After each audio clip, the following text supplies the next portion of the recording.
Virginity and purity are not the same things. Mary was a virgin and saw God's will or intentions clearly, but likely also had her sin struggles. She was human. The Hebrew word tov means good, like mazel tov. At a deeper level, it means the ability to produce what God put in it, without God having to go back in and do it again. It implies not just something pleasant, but also something that fulfills its intended purpose and produces life. It can recreate on its own via a system. Essentially, God built automation and productivity principles into everything He created. This is going to bring new light to the term the goodness of God. Now, are you ready? Blessed are the pure in heart, for they will see God. Matthew 5:8. Purity is the ability to see God's will, or better yet, His goodness in everything. You didn't lose your purity when you lost your virginity. To protect someone's purity is to protect and nurture the God vision or image of them. To protect your purity is to protect and nurture the God vision and image of yourself. Above all else, guard your heart, for everything you do flows from it. Proverbs 4:23. You can only call out the God goodness in others when you can see and identify the God goodness in yourself or life first. Words and thoughts build that vision, the goal. Pure thoughts, pure words. Finally, brothers and sisters, whatever is true, whatever is noble, whatever is right, whatever is pure, whatever is lovely, whatever is admirable, if anything is excellent or praiseworthy, think about such things. Philippians 4:8. The strategy. Reprogram your mind to see things the way God intended. Do not conform to the pattern of this world, but be transformed by the renewing of your mind. Then you will be able to test and approve what God's will is, His good, pleasing, and perfect will. Romans 12:2.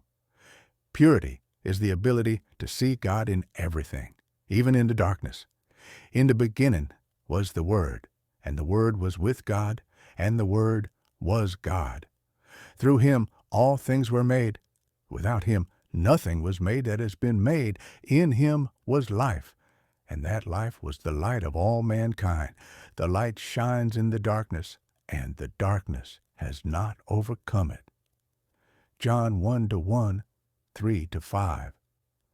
Purity is knowing that God, or the knowledge of how God does things within His kingdom, is infinitely more powerful than darkness or ignorance. Even the darkness will not be dark to you. The night will shine like the day, for darkness is as light to you. Psalms 139:12. What should judgment be? Judgment is simply holding up a thing to the law, principle, and or a standard, and simply assessing how it measures up. There is no malice in this. The weapons, of which one is the sword, the word, we fight with, are not the weapons of the world. On the contrary, they have divine power to demolish strongholds. We demolish arguments and every pretension that sets itself up against the knowledge of God, and we take captive every thought to make it obedient to Christ. 2 Corinthians 10, verse 4-5, God put His intention, standards, or principles into everything He created, which is, in essence, the concept of goodness. We don't get to be the ones that determine what good is.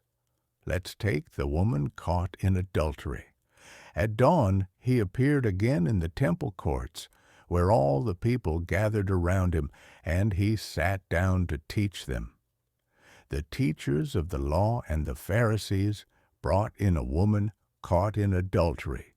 They made her stand before the group and said to Jesus, "Teacher, this woman was caught in the act of adultery. In the law, Moses commanded us to stone such women. Now, what do you say?"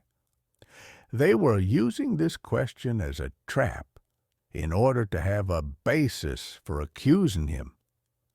But Jesus bent down and started to write on the ground with his finger.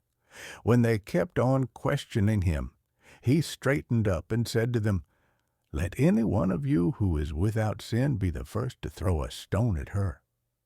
At this, those who heard began to go away one at a time, the older ones first, until only Jesus was left, with the woman still standing there.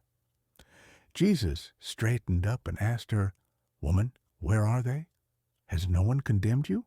"No one, sir," she said. "Then neither do I condemn you," Jesus declared. "Go now and leave your life of sin." John 8, verse 2 to 11. Ultimately, assessing goodness was the undertone of the accuser's malicious judgment. First, Jesus writes in sand as God. The only being that can place its signature onto creation or nature is God. Jesus says, no one can determine or judge her goodness. She's good because Jesus, or the standard, is good, but no one is good, only God. "Why do you call me good?" Jesus answered. "No one is good except God alone." Luke 18, verse 19. So when Jesus saw her, he saw her through Jesus' pure sight. This pure sight saw God's intention for her. How Jesus saw her is from a place of mercy, which is how God sees those that accept his Son, who is good. Therefore, she was deemed as good and forgiven if she was willing to live as her Creator intended. Therefore, there is now no condemnation for those who are in Christ Jesus. Romans 8, verse 1